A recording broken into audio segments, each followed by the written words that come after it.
এই দিদি বেরিয়ে এসে দেখ, আমি আবার একটা নতুন বয়ফ্রেন্ড এনেছি। সীমা, তোমার দিদিকে তো তোমার থেকে সুন্দর দেখতে। নতুন, আই সে গেট আউট। সত্যি তো তোমার থেকে। I say get out. যাচ্ছি যাচ্ছি। মুয়া। সীমা, ডোন্ট টাচ মি। তুই আমাকে মারলি বোন। ছোটবেলায় বাবা মা মরে যাওয়ার পর আমি তোকে কোলে করে মানুষ করেছি। ও, ওই জন্য যত ছেলে লাইন করে আনি তুই তো রূপ দেখিয়ে তাদের পটিয়ে নিস। কি বলিস বোন? তুই আমার সীমা হলে আমি তোর রেখা। ঠিক আছে, তাহলে আজ থেকে তুই আমার জন্য সারা মুখে কালি মেখে কাবার কুৎসিত ছেলে থাকবি। এই আমি ডাকাত, সুযোগ পেলেই লোকের ঘরে ঢুকে ভালো ভালো মেয়েদের অজ্ঞান করে তুলে নিয়ে গিয়ে তাদের ইজ্জত লুট করি।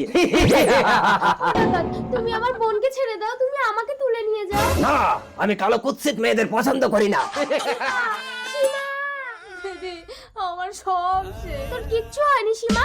নতুন, তুমি আমার বোনকে বিয়ে করো। অসম্ভব, একটা নষ্ট মেয়েকে আমি বিয়ে করবো না। আমি তোমাকেই ভালোবাসি রেখা। তুমি যদি সত্যিই ভালোবাসো তাহলে তুমি আমার বোনকে গ্রহণ করো নতুন।